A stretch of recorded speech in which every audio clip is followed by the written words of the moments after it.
guys. Sorry I haven't been around in a while. Been back to work full time, so I'm pretty busy. Work a lot of hours every day, but I'm gonna go on trail. Not really on trail, but we're gonna go to Crystal Cove State Park today.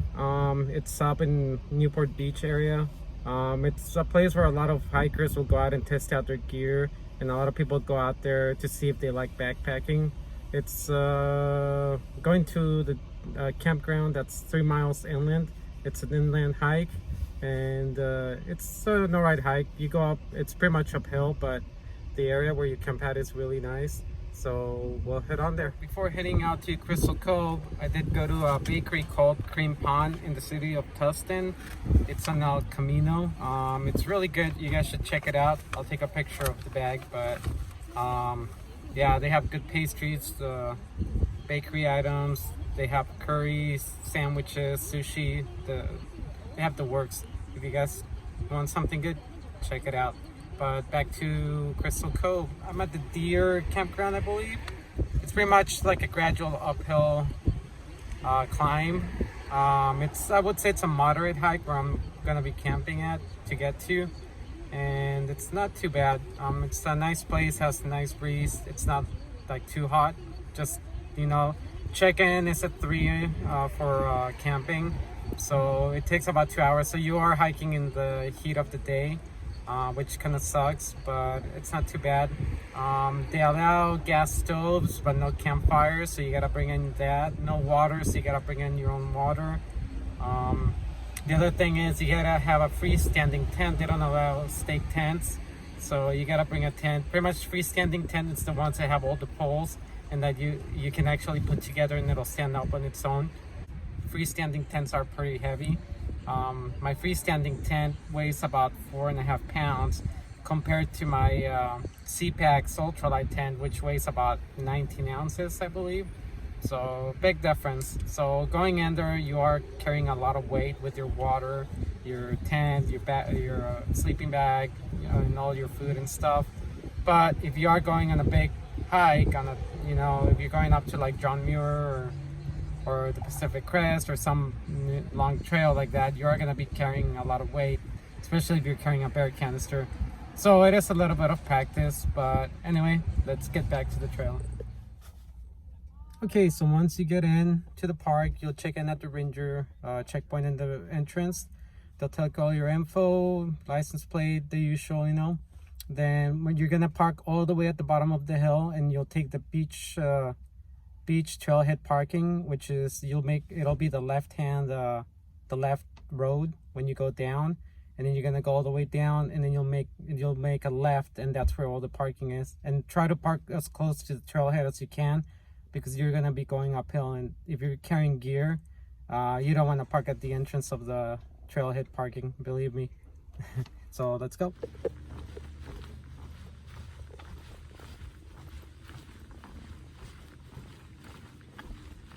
There are a lot of people here today. I mean, this is where everybody does their day hikes too.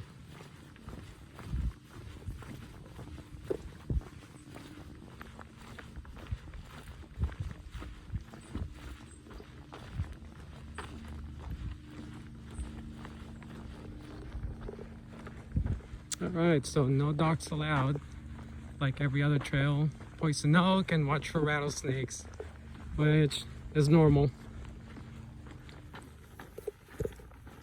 On a happy note, this morning my buddy Larry from the PCT trail, my hiking buddy, camping buddy, he texted me. So that was kind of cool on a day that I was planning to do a small time backpacking trip. So it was cool to hear from him. So this trail that I'm taking might not be as bad as the first time I came here. I am going uphill, but at this point it's not as the grade's not as steep as it was on the other trail. But we just started, so we'll see. So if you're gonna be going on trails in areas you don't really know well, I highly recommend you get at least like the Gaia GPS app, because that one shows a lot of trails. Like on this place, I brought up where I'm at with the GPS, and showing me all the trails on the map. So if you don't have a map or you lose your map, at least you can pull up the GPS. And it works on satellite, so you don't have to have Wi-Fi. So that's a good thing. Some nice little shade. Looks like water used to run through there, probably during the rain season. Oh. This guy's disappeared.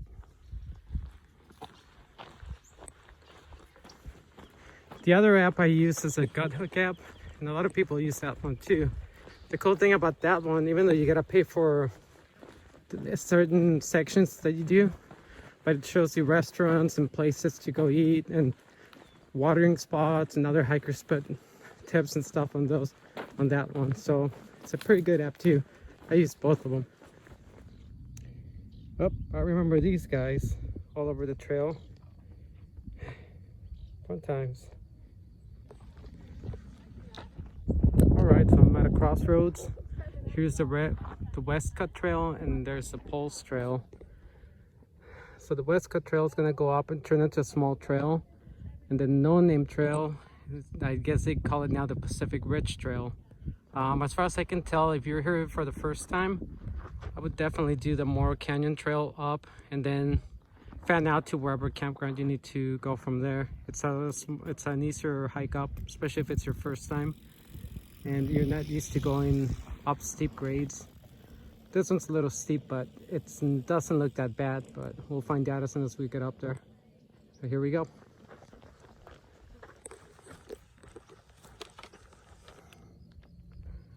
Alright, so if you take the Pacific Ridge Trail all the way up, as it shows on my Gaia app, this is pretty much what the whole trail is going to be. Just uphill, then grade, then uphill, and it's just all the way up like that. So I kind of like this other route I took this time. So let's keep going. So here they still call it the No Name Trail, or No Name Ridge, but Gaia calls it the Pacific Ridge Trail. So I would just follow the maps here and use the GPS just to guide you so you don't get off trail at least. But now I'm gonna be going up here to the No Name Ridge Trail on top, and it's gonna go up and down these hills up there. And if you can see up there, it'll go up and down that way. But I'm actually closer to the Deer Canyon campground, so we'll see how it goes from here. Oh, and by the way, that's what's kind of steep, but I think it's just feels steep because I don't have my trail legs like I used to, so gotta get them back.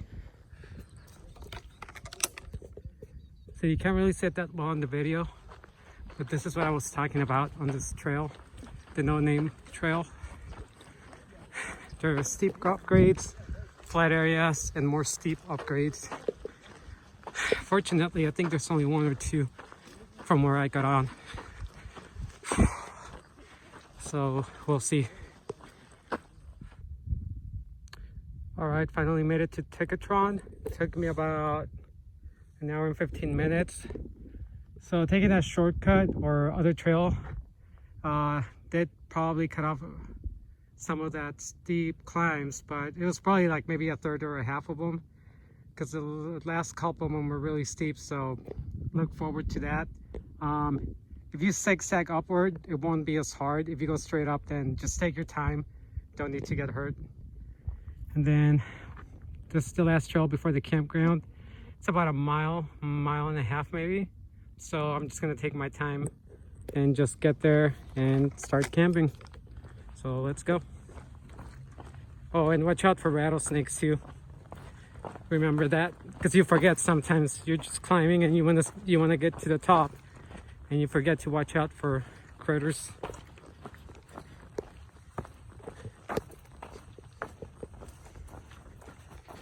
Oh, and I'm not gonna lie, I did lose my breath a couple of times going up that hill. So definitely take your time and drink water.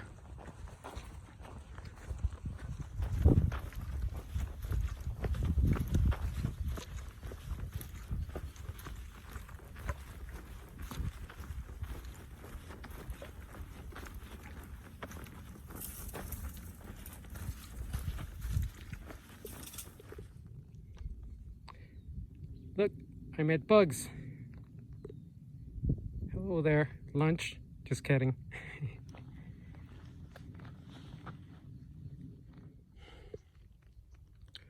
You see that?